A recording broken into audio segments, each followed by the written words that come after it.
আপনাদের স্বাগত জানাই আমি আমার আলোচনা শুনবার জন্য। গত 17ই অক্টোবর ঢাকার জাতীয় সংসদ ভবনের সামনের সাউথ প্লাজায় বাংলাদেশের মানুষ এক অতি কথনের, এক প্রাক অতি নাটকের একটা ফ্লপ শো দেখল। কারো কারো ভাষায় কোট আনকোট এটা একটা ঐতিহাসিক অভূতপূর্ব ঘটনা। বাংলাদেশে নিবন্ধিত রাজনৈতিক দলের সংখ্যা 55। 24টি রাজনৈতিক দল 17 তারিখে ওই বৃষ্টি ভেজা দিনে এই জুলাই চার্টারে স্বাক্ষর করেছে। তার আগে অনেক ঘটনা ঘটেছে, সেখানে জুলাই যোদ্ধাদের বা আহতদের শহীদের পরিবারের সদস্যরা সেখানে আগের রাত থেকে বিক্ষোভ প্রদর্শন করেছেন, সেখানে অগ্নিকাণ্ডের ঘটনা, বিস্ফোরণের ঘটনা ঘটেছে, অনেকে আহত হয়েছেন, এমনকি একটা কৃত্রিমভাবে লাগানো হাত ও রক্ষা পায়নি সেই পুলিশের আক্রমণ থেকে। শেষ পর্যন্ত স্বাক্ষর অনুষ্ঠান শেষ হয়েছে, আমরা অনেক বক্তৃতা শুনলাম, অনেক স্কাউট গার্লস তাদের বাদ্যযন্ত্র শুনলাম, কিন্তু তেমন বড় কোনো আনুষ্ঠানিকতা অর্থে যে প্রচুর লোকজন, মানুষ খুব উৎসাহ নিয়ে সেখানে গেছে, সেটা কিন্তু একদমই দেখা যায়নি। তো যেটা বলছিলাম যে 55টি রাজনৈতিক দলের মধ্যে 24টি স্বাক্ষর করেছে। আজকে গণফোরাম আবার স্বাক্ষর করেছে, সংখ্যা দাঁড়ালো 25, অর্থাৎ অর্ধেকেরও কম রাজনৈতিক দল এই জুলাই সনদে স্বাক্ষর করেছে। একটা কথা বলে রাখা ভালো, রাজনৈতিক দলগুলো জনগণের সঙ্গে কাজ করে, কিন্তু যতক্ষণ না তারা নির্বাচিত ততক্ষণ তারা আসলে জনগণের প্রতিনিধিত্ব করে না আমার বিবেচনায়।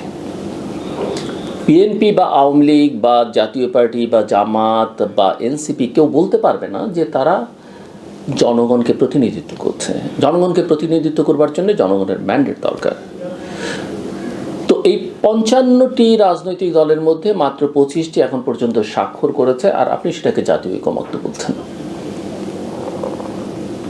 যে কলম দিয়ে স্বাক্ষর করা হচ্ছে সেই কলম নাকি জাদুঘরে থাকবে, পৃথিবীর সকল দেশের মানুষ এখান থেকে শিক্ষা নেবে, পাঠ্যপুস্তকে বিভিন্ন দেশে এই চার্টার সাইন করবার ঘটনা বা তার আগের যে ডায়ালগ সেটা থাকবে। আমার মনে হয় এগুলো অতিরিক্ত বাড়াবাড়ি কথাবার্তা। এসব কথাবার্তা দিয়ে আসলে সমস্যার সমাধান হবে না। তো এই যে আমি যেটা বলছিলাম যে আমি ওই দিন সোশ্যাল মিডিয়াতে একটা স্ট্যাটাসও দিয়েছিলাম যে অর্ধেকের বেশি মানুষকে বাইরে রেখে ঐকমত্য কীভাবে হয়। অনেকেই দেখলাম আমাকে আবার বকাবকি শুরু করেছেন, আমি আওয়ামী লীগকে ফেরত আনতে চাইছি। আপনি যদি আওয়ামী লীগের প্রসঙ্গটা বাদও দেন, আওয়ামী লীগ তো ধরলাম আমি তার কার্যক্রম সাসপেন্ডেড, কিন্তু বাকি দলগুলো আর গুরুত্বহীনই যদি হবে সেই দলগুলো, তাহলে নিবন্ধন পায় কী করে? আর নিবন্ধন বা নিবন্ধন ছাড়া দলের সঙ্গে যদি ঐকমত্য কমিশন ডায়ালগ করতে পারে, তাদের দিয়ে এরকম একটা ঐতিহাসিক দলিলে স্বাক্ষর করাতে পারে, তাহলে বাকি দলগুলোকে আপনি কীভাবে গুরুত্বহীন করেন, গুরুত্ব না দেন? বাদ দেন সে প্রসঙ্গ। বাংলাদেশের জনসংখ্যার 51% হচ্ছে নারী, পুরুষদের সঙ্গে যে সংখ্যায় তারা বেশি। এই ডায়ালগের মধ্যে আমরা কতজন নারীকে দেখেছি? আমার তো মনে হয় হাতে গুনলে কখনো কখনো 1-2জনকে দেখা গেছে। এখানে কি আমরা ইন্ডিজিনিয়াস কমিউনিটির প্রতিনিধিত্ব দেখেছি? এখানে কি আমরা অন্য ধর্মাবলম্বীদের সেই অর্থে ইভেন প্রপোর্শনাল প্রতিনিধিত্ব দেখেছি? আমরা দেখিনি। সবচেয়ে বড় কথা, যে দলটির যে তরুণদের বা জুলাই অভ্যুত্থানের সামনের সারির যে তরুণরা, তাদের দাবি ছিল এই জুলাই সনদ, তারা অনুপস্থিত, তারা এখানে নেই। আপনি তাদের কথায় 1 বছর ধরে অনেক কিছু করলেন, তাদের যখন দল হয়নি তখন একটা নাগরিক কমিটি, তখন আপনি রাজনৈতিক দলের আলোচনায় তাদের নিয়ে গেলেন, তাদের যখন নিবন্ধন ছাড়াই তাদেরকে এই ডায়ালগের প্রক্রিয়ার মধ্যে আপনি যুক্ত করলেন, অথচ শেষ মুহূর্তে এসে হ্যাঁ আলাপ টালাপ করেছেন, কিন্তু তাদেরকে ছাড়াই জুলাই সনদটি আপনি সাইন করলেন। আপনি আপনার নিয়োগকর্তাদের বাদ দিয়ে করলেন, তার মানে কি নিয়োগকর্তাদের অস্বীকার করলেন আপনি? হাসনাত আবদুল্লাহর একটা পোস্ট আমার খুব ভালো লেগেছে, যে একটাই রিফর্ম হয়েছে, দুটো ছবি দিয়েছেন, প্রধান উপদেষ্টার তাদের সঙ্গে একটা ছবি আর তার পরের সনদ স্বাক্ষর অনুষ্ঠানে প্রধান উপদেষ্টার একটা ছবি, সেখানে তারা নেই, অন্যরা আছে। তো এই দৃশ্য কি বলল? প্রয়োজনে সুবিধা মতো আপনি যে কাউকে ব্যবহার করতে পারেন, যে কাউকে ছুঁড়ে ফেলতে পারেন। আমরা এই আলোচনার মধ্যে মাঝখানে দেখলাম বিএনপি জাতীয় স্থায়ী কমিটির সদস্য সালাউদ্দিন আহমেদ এবং নাহিদ ইসলাম এনসিপি প্রধান, তাদের বিতর্ক। সেই বিতর্কের চাইতে বড় কথা হচ্ছে যে এদেরকে ব্যবহার করে ছুঁড়ে ফেলা দেওয়া হচ্ছে, যেটা নাহিদ বেশ কয়েকবার বলবার চেষ্টা করেছেন। আমি নাহিদদের ধন্যবাদ জানাই, যদিও অন্যান্য রাজনৈতিক দলগুলো যারা সেখানে গেছে তারা তাদের এই না যাওয়াটা, স্বাক্ষর না করাটাকে ভালোভাবে নেয়নি, কিন্তু আমি তাদের অনেক কিছু সমালোচনা করি। হয়তো এই সনদ নিয়েও আমার সমালোচনা আছে, তাদের এই দাবি নিয়েও আমার সমালোচনা ছিল, কিন্তু প্রশ্ন হচ্ছে তারা যেটা বলেছে সেটা মিন করেছে।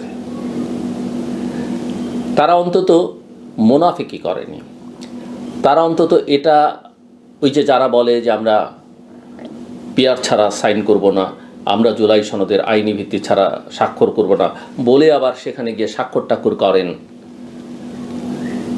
তাদের মতো এই কাজটি করেনি। আমি এখানে তাদেরকে প্রশংসা করতে চাই, এবং এটা রাজনীতির জন্য, রাজনৈতিক নেতাদের জন্য অত্যন্ত গুরুত্বপূর্ণ। সো আমি এই জায়গায় নাহিদ এবং তার দলের প্রশংসাটা করতে চাই, এনসিপির প্রশংসা করতে চাই। মঞ্চে আমরা যা দেখলাম, বিএনপি জামাত পাশাপাশি অনেকে এটাকে রিম্যারেজ বলছেন কিনা, মানে আমরা যেটা খবরাখবর পাই, যেটা দেখতে পাই, যে বিএনপি তো এখন সবাইকে নির্বাচনে আহ্বান জানাচ্ছে, অ্যাজ ইফ তারা ক্ষমতায় সবাইকে আহ্বান জানাচ্ছে। আবার পাশাপাশি বসে এই সনদে স্বাক্ষর করা খারাপ নয়, কিন্তু